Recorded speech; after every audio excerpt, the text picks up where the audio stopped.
Hello, this is Jareth, and today we are going to talk about Demons of Magick by Gordon Winterfield. This is one of the more requested videos that I've been asked to make.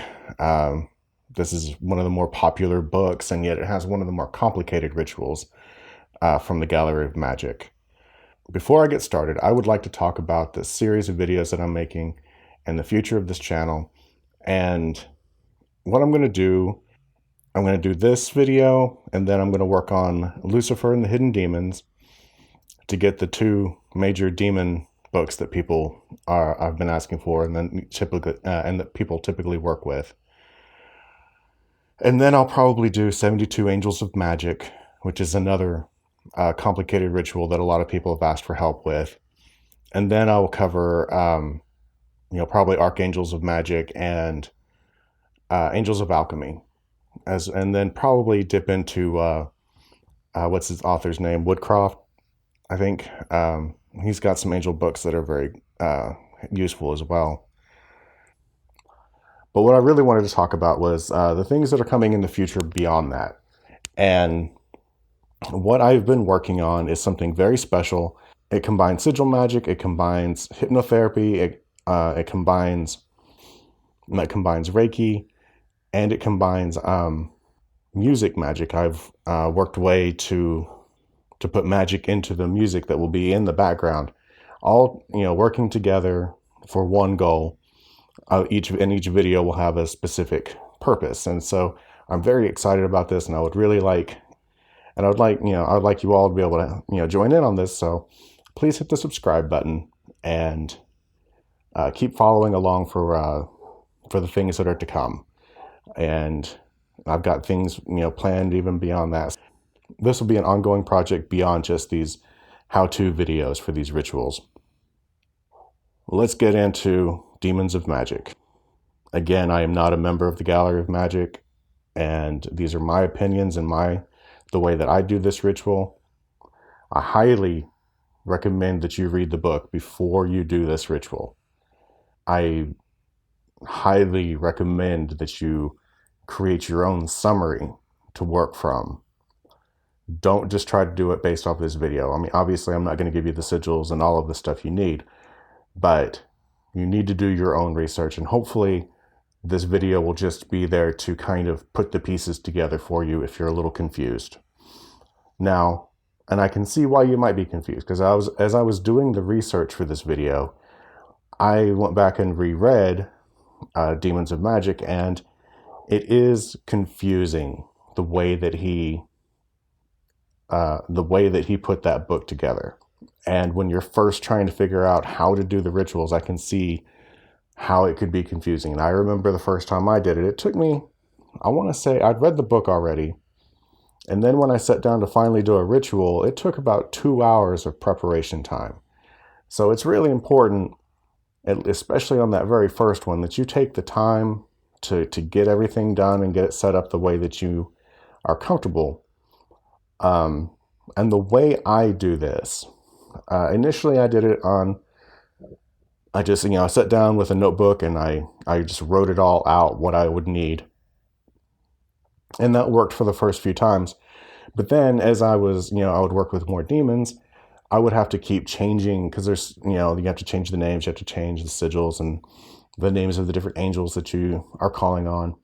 And it got time consuming. And so what I did was I made a digital version, and it's on my phone and I have it on my computer, and I just have the ritual laid out, the things that I need to say out loud, I have in bold, and then I have like in italics what I need to be visualizing or imagining.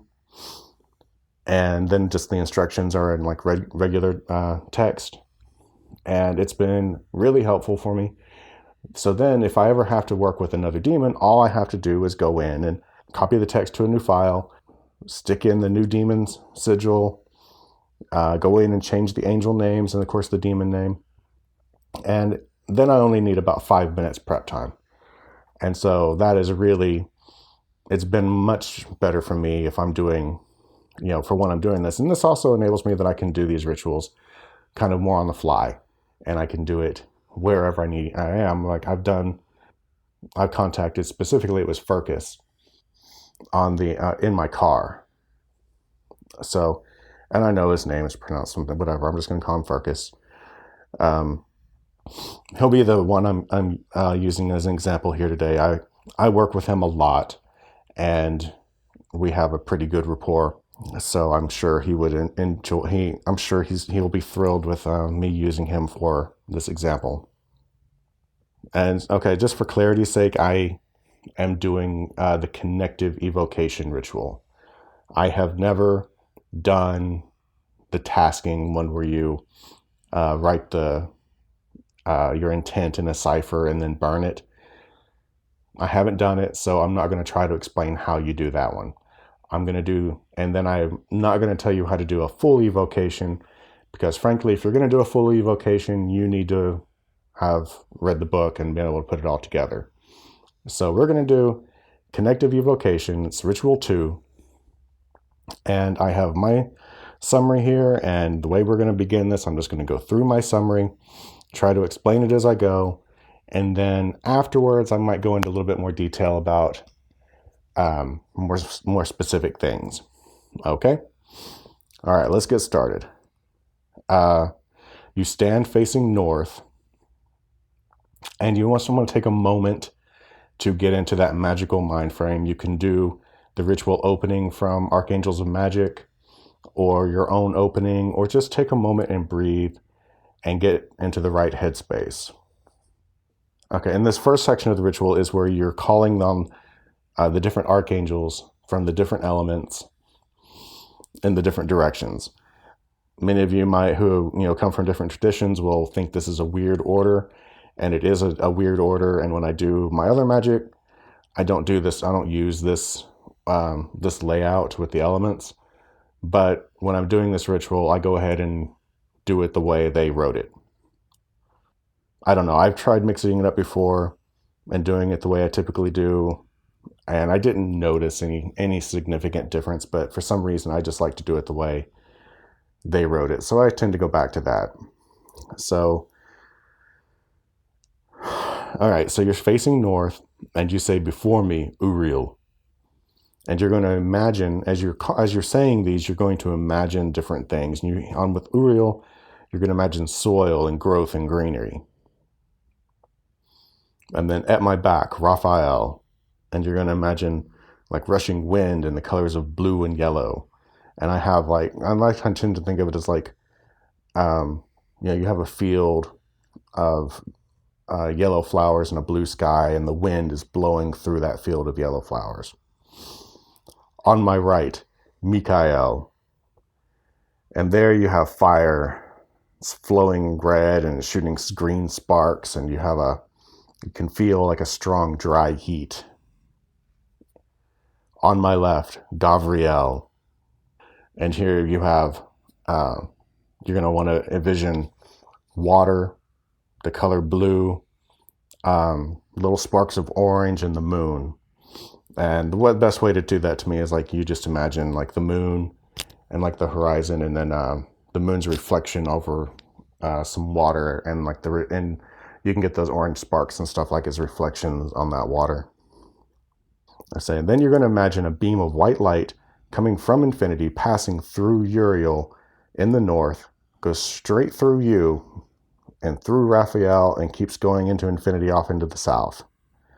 And then you'll imagine the same thing from the right, going through Michael, through you, and then through Gabriel off into infinity.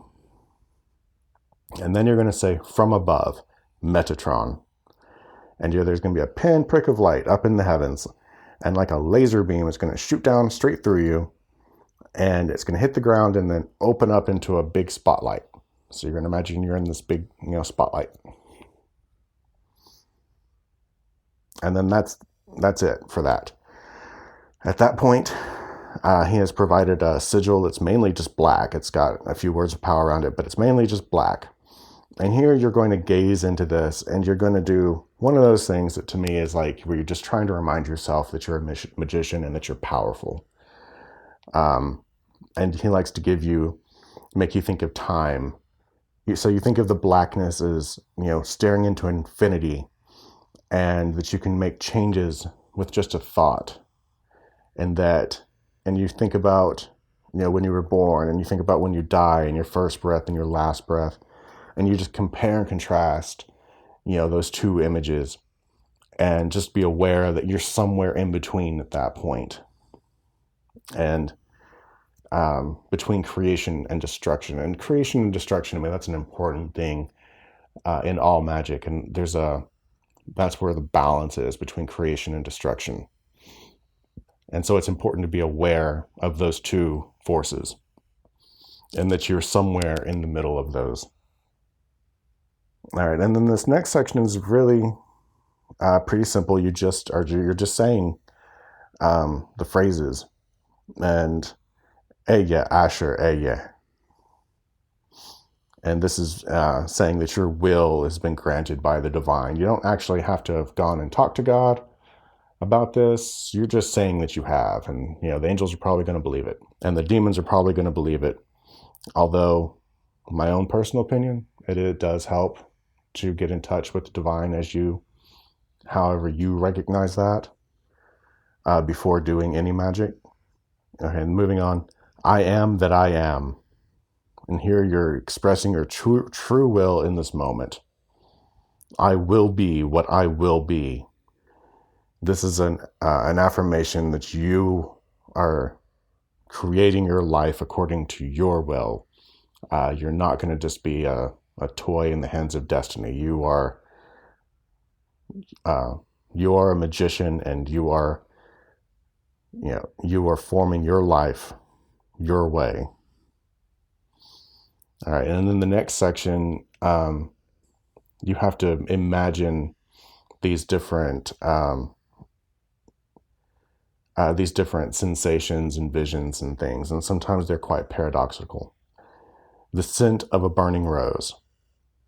If you've never smelt a rose burn, just imagine the smell of smoke and the smell of roses and kind of put it together.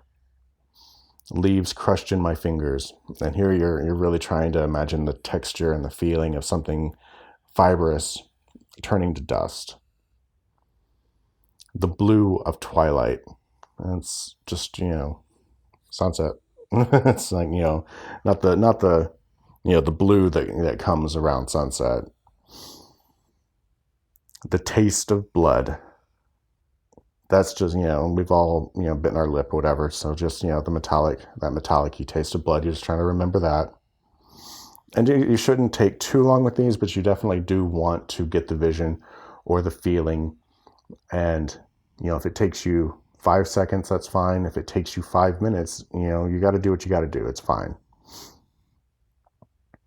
Gravel crackles underfoot.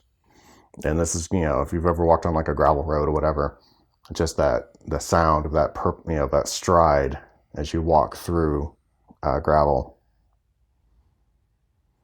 Okay, and then this next part, it's not just that you're trying to see you're not just trying to see the vision or whatever, or imagine the thing.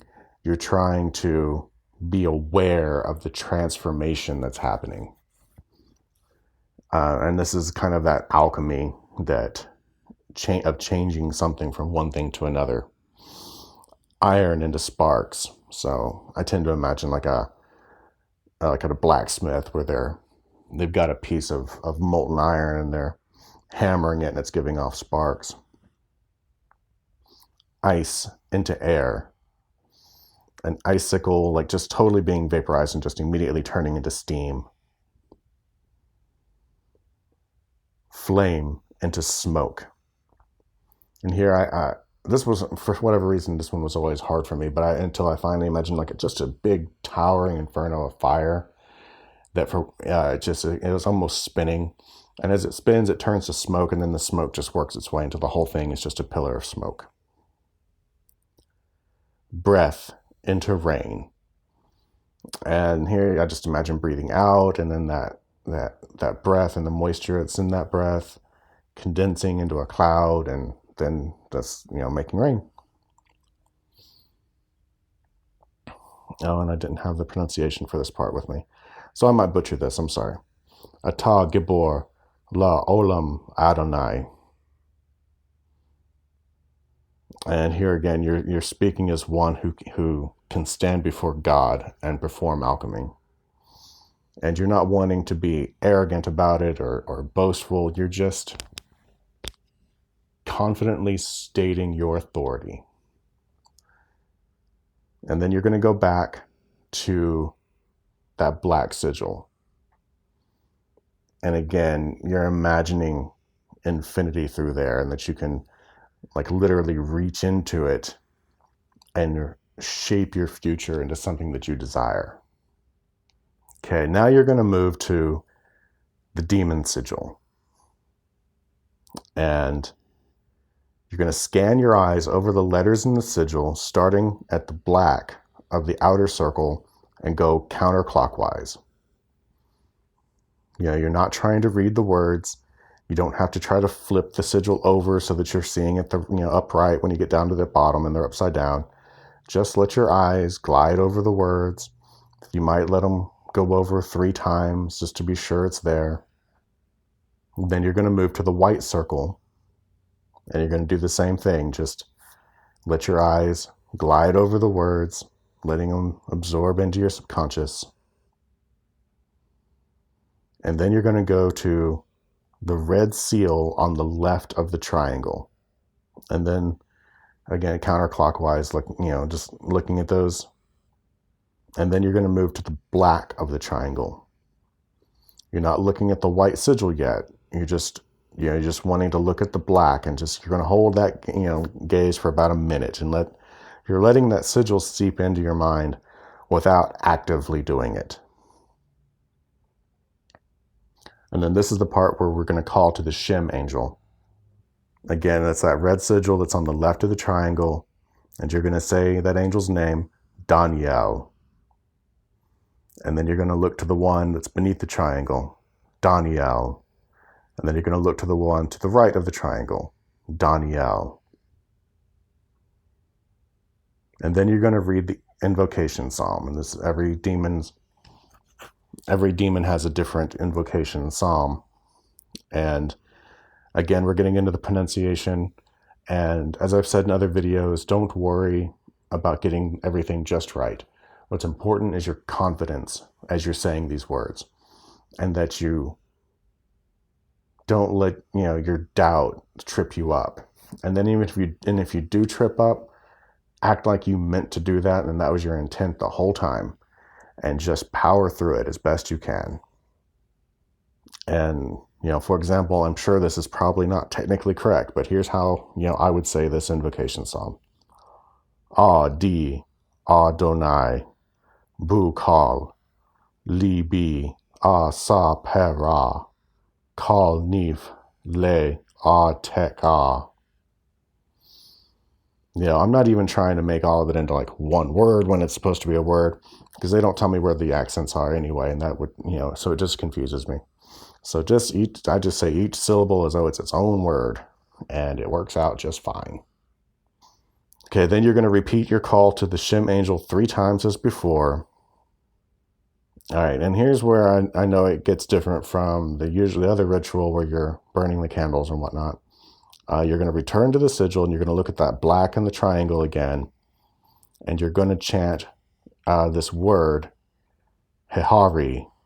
You're going to chant that for like 5 minutes. You're going to try to get yourself into a nice altered state of consciousness from chanting. All right, so now comes the time when you're really going to call on this demon. So you finally let your eyes settle on the demon's seal, and you just, at this moment, you need to believe that sigil is the essence of that demon. And then you perform the evocation keys, and you try to keep your eyes on that sigil. So you might want to have memorized these, or just have a note right there where you can see it, because you don't want to look away. And this is mainly if you do look away, it's not like it destroys the whole ritual, but you've worked hard to get yourself in this altered state of consciousness where things are not quite so logical. But if you start looking around for papers and stuff, it kind of breaks that mood almost in your mind, and it can get you out of that state of consciousness. And that's where, and then which can affect your ability to feel in that demon's presence when it happens. But for Farkas, his evocation keys, you're going to try to imagine, and the thing is, you try to imagine one, and then you bring the other one into it so that you don't lose the first one until at the end you have all of these things at once. So you're imagining the colors of gray and white, and the texture of old skin over muscle, and the smell of burnt grass, and the taste of sour wine. And once you have them, then you don't need to linger on it for very long. Just once you've got it, you've got it. And then you can say,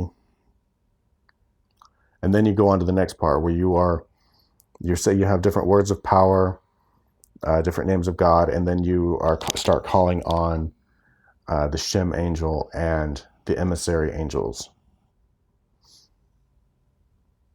And it goes like this: in the names of El, Elohim, Adonai, Ehyeh, Asher, Ehyeh, El Shaddai, Elyon, Yahweh, Shema, and by the power of Daniel, Da Saviel, Na Siziel, and Yah Fisiel, I call on thee, Farkas, know me.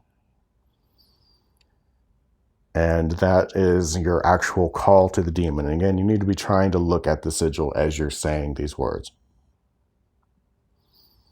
And it's at this point that you should feel something, so it's at this point that you might start feeling something, or you might hear something, or see something, but more than likely, you're just going to feel a presence, or you're going to feel a connection.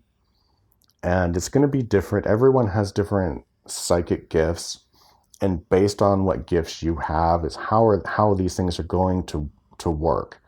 If you're clairvoyant, you might see something, whereas if you're clairsentient like I am, you're going to feel it. And so everything to me is feeling, and whereas I'm working on building the other ones up, that's the primary one, the way that I communicate. And communication can be difficult sometimes if all you get are feelings. But that's my own, issue. You might have easier time, you might have a harder time, just depending on your gifts and how developed they are. And you can definitely work on those and make them stronger. And maybe one day I'll do something about I'll do a video on how to do that. So anyway, but also one of the things you can do is work with this demon. This is what he specializes in. And this is one of the reasons that I work with him as often as I do. So anyway, again, it's at this point that you might feel something. And as soon as you do, and if you do, that's great. If you don't feel anything yet, then you're going to say the demon's name. And not just as like a chant, like you might have done the other thing to just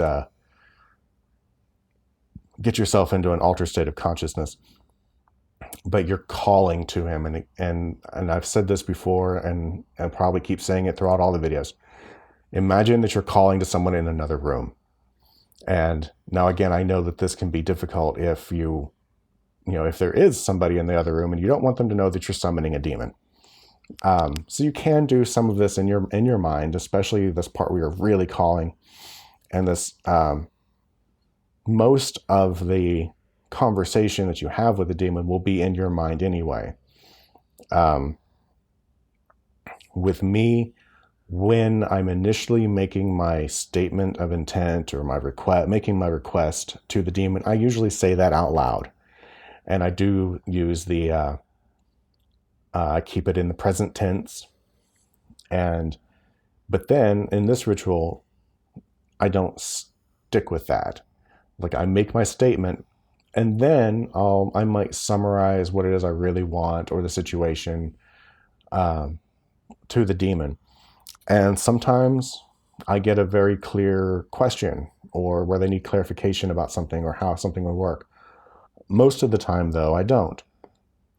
But it's actually been pretty amazing, the give and take that I've gotten from the demons. And I will say this, it is the communication and the feeling of the demonic energy is very different from angelic. And sometimes it can be a little, sometimes it's great, and sometimes it's really strong and powerful. Sometimes it's a little off-putting. I don't want to, give you a bias towards a specific demon or anything, but there was this one that I worked with that as I was trying to make my request, it was just really putting really weird sexual stuff into my head. And yeah, you just kind of have, and sometimes that might happen. And it's happened a few times, not just with sex, but with whatever that demon's into. Even if that's not specifically what their powers might be for, that just might be what that demon is. And the thing is, demons in general connect very well with your subconscious. And some people believe that they are aspects of your subconscious given form or something. I'm not going to get into too much theory. I don't fully buy that one, but I do think that they are deeply connected to your subconscious and with different parts of the subconscious. And so might try to, and as you're working with them, they might stir that part of your subconscious. The good thing about that, though, is that it will help you to figure out your offering to the demon, because then you start figuring out what it likes. And rather than just, and this is why I think it's good that he didn't create like a chart. This is what this demon likes. I think it's important as you work with these demons, then as you develop a relationship with them, you really begin to figure out what it is they want, and then you can use that. And so I guess now we should really talk about offerings, because this is also the point when you would make your offering. And the way you do that is you make it as, you kind of first imagine it, and that gives the demon a taste of what you're offering. And I just want to be very clear with this. Don't feel that you have to give the demon anything. As specifically, don't feel that you have to give the demon anything you don't want to give. Don't let it push you around. Don't let it, it might make suggestions. And if you're not comfortable with what it wants, then say no. How about this instead? Or don't even ask, just say, no, I'm going to give you this instead. And you want to treat this aspect of what you want to do it a lot like you would work with a dog, because you don't give the treat to the dog until it's done what you want it to do, but then you give it to the dog really quick so it knows that that's what it got its treat for. I'm not trying to say that demons are dogs. Please don't get all angry with me. I'm not trying to disrespect the demons. Just, it's a good example on how this operates, because offerings, I think, are one of the places people get really lost at. And, because we've been conditioned to think that they want blood, or that they want sex, or that they want food. And while they might, enjoy some of these other things, don't give them food. The way that you give food to a spirit, or at least especially these demons, is later on, after they've completed their task, then you will do this ritual again. And when you get to the part where you're starting to call, then you just start doing you give them the offering, and if it is food, then you eat that, whatever it is. If you promise them like a jalapeno or something spicy, because it's really intense, because that's what they want. They want something that's an intense experience. So say, okay, you're going to eat a jalapeno, and you eat that jalapeno, and as you're doing it, you're looking at the sigil and you're thinking of their name. So, and then they can share into that experience as you eat that jalapeno. I don't usually do something. I tend to figure out what it is that demon wants, but also my fallback is wine. I'll offer a glass of wine, and that seems to work fairly well.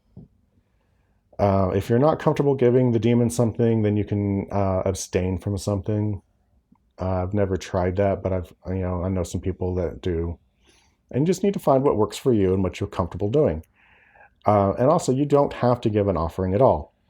Uh, I've gotten results when I was trying to work quickly and completely forgot about the offering, and the demon, did just fine without it. But it's just a good way, it's something to do to say thank you. It's a little gift that you give as a reward, and it helps build that uh, rapport up. I've also had demons turn the offering down, specifically Furcus. When I first started working with him, he didn't want an offering. He said, "No, I don't want an offering. I just want you to come back." And so that's why I keep coming back to him. Is That's just what he wanted. But he's not like my patron demon. I'm not trying to get into any of that right now. He's just, we have a really good working relationship, and that's what you want. That you don't want to worship the demons. You don't want to treat them like they're dogs. You want a good working relationship, where there's some give and take. And that's really, to me, that's what magic is all about. It's not just about getting stuff, getting what you want. It's about meeting and having relationships with these, frankly, alien intelligences that, and that's amazing. It's just an amazing, mind-blowing thing. Until you know about magic, you think that there's nothing but people and animals and stuff on this planet, and nothing else that with any real intelligence that you can communicate with.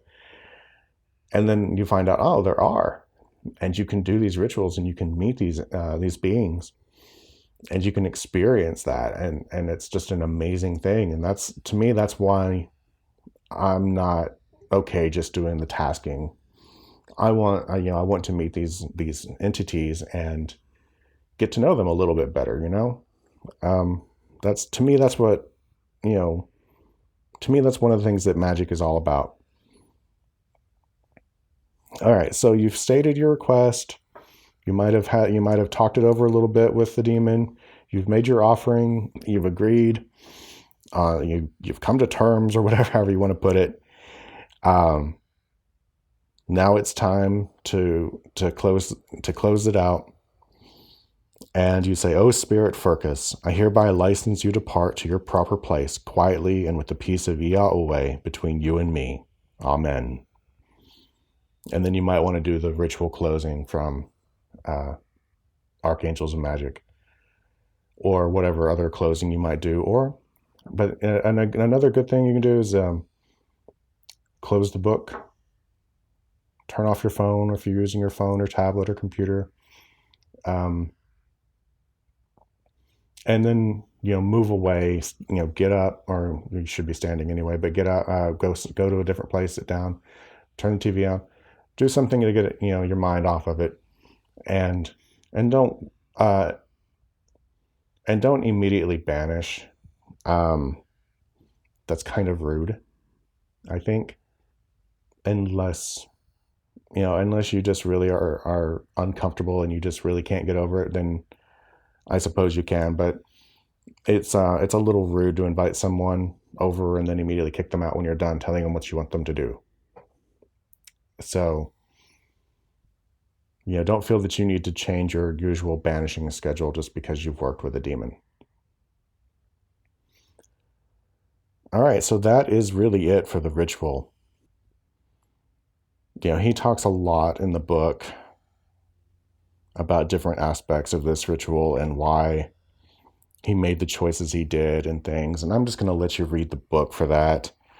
And I'm not going to try to get any in depth on what the demons are. You're either comfortable working with them, and you will, or you're not, and you won't. And that's fine either way. It took me longer to come around to working with demons than any other thing I've worked with, but I'm not going to say it really took me very long. And I'm a pretty devout Christian. So I've had to open my mind up to some different possibilities with demons. And to me, that's what all of this is. It's just possibilities. I don't know what demons are. I don't know specifically what angels are. And given the amount of different, and given the amount of different people's opinions and different experiences, I don't think any of us are ever going to have a clear answer of exactly, what they are. And to me, that's fine. It doesn't matter. What does matter is I have found that working with demons is very safe. I haven't had any negative consequences from it. I've actually had some really amazing good results. This one demon gave me insight, a very deep insight into why I do a specific thing that holds me back. And by, then knowing what that was, and I was able to start correcting it. And which led me, and that led me to more magic, to more magic. And it's just taken me down some pretty exciting roads. And so I do highly recommend for you to work with these spirits and not bring fear into the ritual. If you do, you might get a bad response if you're scared. Just go into it thinking, knowing that that the gallery are good magicians who know what they're doing. They've put all of the safety mechanisms in place. This ritual is safe.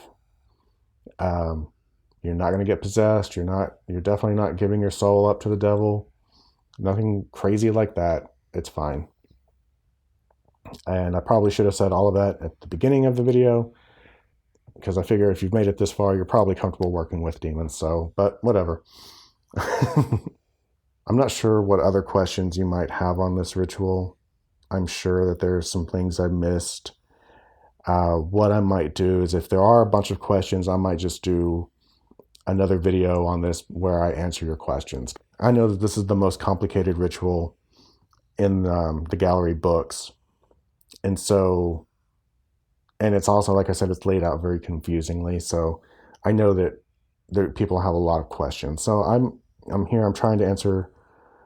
I'm doing these videos to help clarify this. And so I will try to answer whatever questions you have. Just put them in the comments. And again, if I get a whole lot of different questions or people keep asking the same thing, then I might make another video. All right, so I think I'm going to leave it at that for now. And again, I think the next video I will do will be on Lucifer, the hidden demons. We'll just have a demon theme, a couple of videos where we're working with the demons. And then we'll have some angel stuff coming up after that, which I'm really excited about. I love Archangels of Magic, and I can't wait to share that with you. So, all right. Well, again, I've got a lot of cool stuff coming out, so hit that subscribe button, and I'll see you next time. Bye.